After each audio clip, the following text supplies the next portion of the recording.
Ashley, welcome to the program. Thanks, Dr. Laura. You're welcome. What's up? I'm a new listener here. My friend highly suggested I call in, so excited Welcome. to chat. Thank you. I am calling because I've been married 7 years. I have a 3 and a 1-year-old, and I recently separated 3 months ago. Whoa, you do a lot in a short amount of time. So you got married at 20? How old was he? Yeah, same age. Really? What was he doing for a living that he could support a wife and kids at 20? We were in college at the time. So how did he support? How did anybody support you too in college? We had scholarships. Yeah, but what about a place to live, food to eat, medicine, traveling, clothes? We had stipends with our scholarships. We were on an athletic scholarship. Ah, okay. And how long did you date? Well, it doesn't matter because you were a teenager when you were dating, so it doesn't matter. Yeah, okay. I mean, we had dated for about 2.5 years, but what I wanted to get to was that we have been separated for the past 3 months because Why? He was having an affair with his employee. And so I'm just trying to navigate, the separation and how to make a decision on. Okay, let me ask, how did you find out about the affair and what was the context of it? Give me some background on the affair. It first started when I was out of town. He, how many babies did you have then? Same as 2. This just happened this year. So, he asked this employee for weed, which he had never done, and asked for a ride to and from work. And so that's kind of how it started. And when I came home from my trip, he told me about that and a bunch of other things he was struggling with. And what are the bunch of other things he was struggling with? A major porn addict and kind of suicidal and a huge faith crisis. And that he wanted to continue to try weed and alcohol, which he's never done before, which is fine. The truth is, fine. It just kind of the truth is, you're not in the position to know anything about what he has been doing because he hides stuff. I mean, the porn addiction started 20 minutes ago. No, that was age 10. And did you know that when you married him? So that's the whole problem. Did you know that when you married him? I knew he had somewhat of in the past but he had always lied to himself and to others about how bad it was. Okay. But he didn't know to the extent. First of all, a 20-year-old female doesn't know her from her elbow when it comes to picking a man. Yeah. Agreed. And he lacks the maturity to be a husband. Yeah. Right. So we're in a bit of a pickle.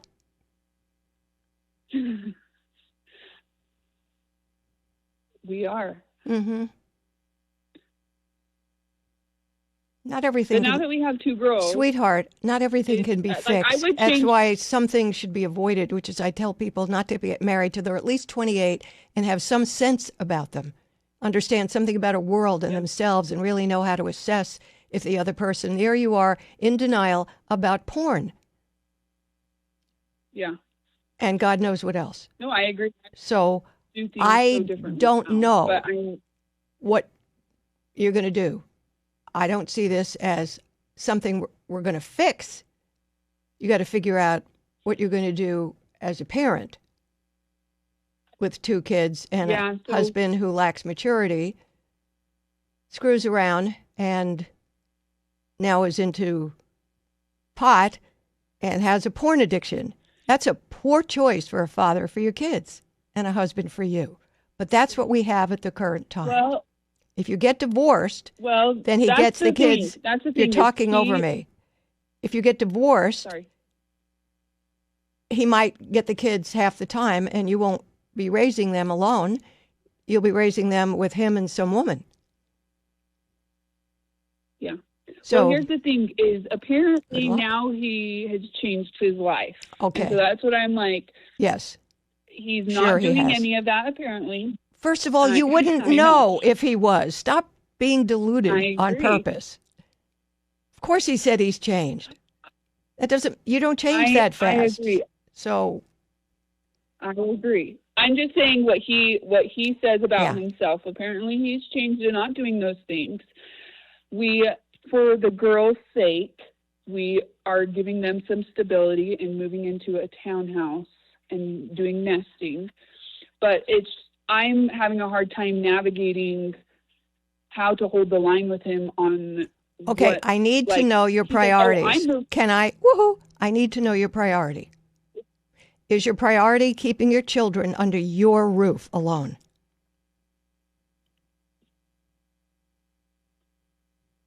Yeah, If that's your priority, and I would hope it would be, then you got to take the chance. Because any other solution doesn't have the kids under your roof alone. With the warmer weather here, you're spending more time outdoors, which means more sunshine and more reasons to take care of your skin. Most of you are doing way too much, though, when it comes to skincare.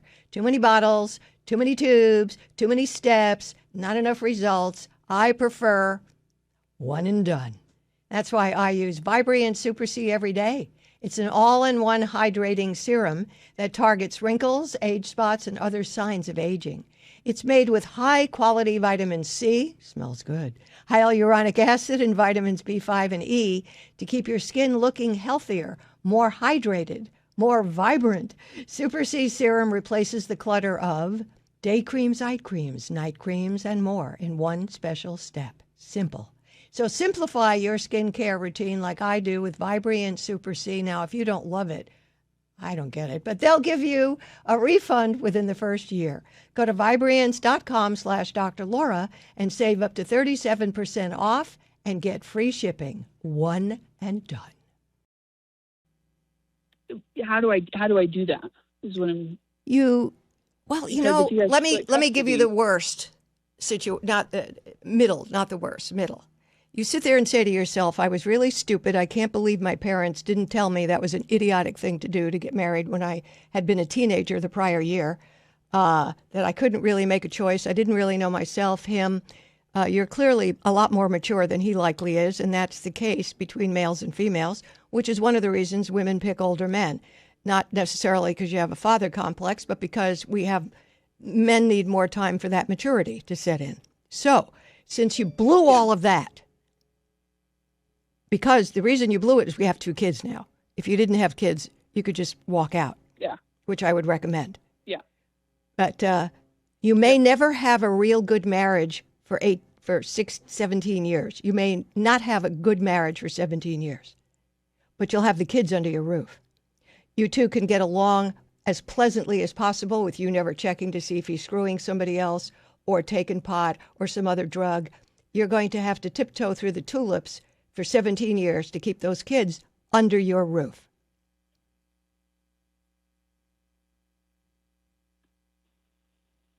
That's as blunt as I can make it.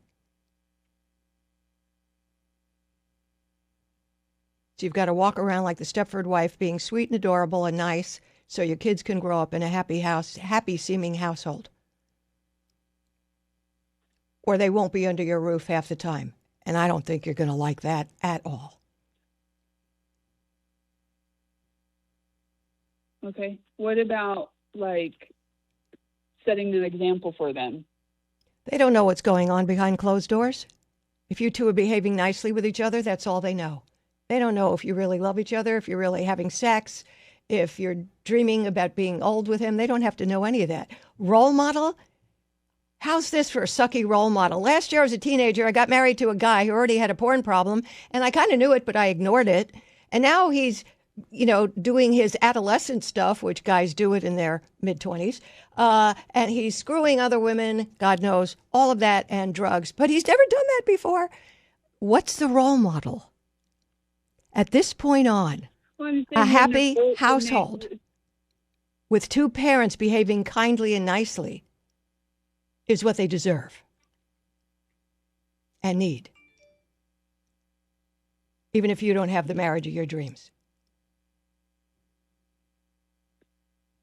Yeah, that's what I'm saying. That's what I was going to ask is it worth, like... Your priority is keeping the kids under your roof. Everything is worth that, except violence. Okay. Yeah. Okay. And that's how you have to think about this. What is on the top of my list? Protecting my kids. Only way I can do that is if they're not visiting somebody else with some other women. What's that role model for you, babe? Yeah. Very good point. So I think you ought to sit with him and say, I'm willing to do this under the following condition. No matter how we're getting along, we are sweet and nice to each other. We're polite, we're kind, we act like very good friends minimally. So that these kids grow up to have more than we might ever have together. We owe it to them, to commit to them. So this is less a commitment to each other and more a commitment to the kids, to create that atmosphere. Yeah, there's been a little bit of an issue the past couple years of him mistreating me, and even in front of the girls. I mean, they are young now, but that was a big problem of like... I said violence, you never threw that in. So you want to tell me what the mistreatment was? Just verbally. Just saying, I can treat you. I can say whatever I want to. I can treat you however I want. Yeah, I don't think for 2 years in college you didn't notice any of this arrogance. I really don't believe that you never noticed any of this. Come on. Oh, no, he's just in a mood. Came about... He's just in a mood. No, that came about our 4th year in our marriage. I see. After we had... Well, tell him that you're... Shortly after we had Then tell him if he pulls that crap, you're going to kick his ass out the door and make life miserable for him in courts for years. I don't know, maybe a threat would work. He sounds like he doesn't have a very big male organ. That's a problem.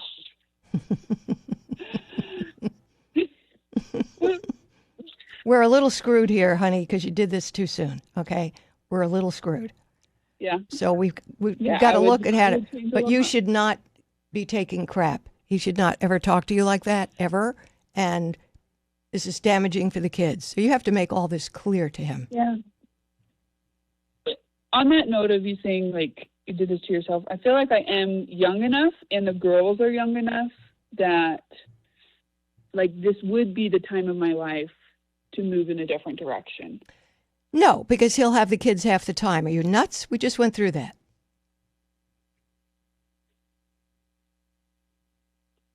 Yeah, setting that part aside. I'm saying that's putting aside the other your side kids half the time, gone from you, influenced by 2 other people. You wouldn't choose to have them be parenting. Are you out of your marbles? And if you're thinking about a new guy, I'm young enough, I'm attractive, I'll pick a new guy, he can be the daddy. Really, you know, the number one target for pedophiles is women divorced with little kids. They come to the situation and schmooze the crap out of your kids and you go, I finally found the right thing. Yeah. Or he has kids and then you marry and his kids have precedence and yours don't, and where's the money go?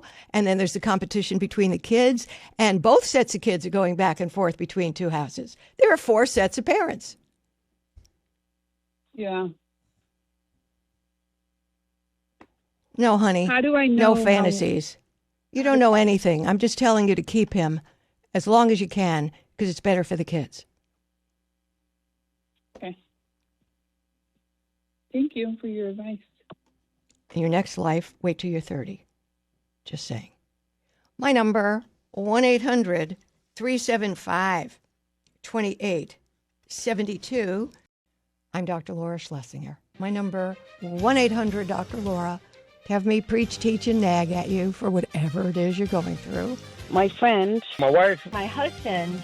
mother-in-law, my dad, my sister. I just need to know what the right thing to do is in this situation.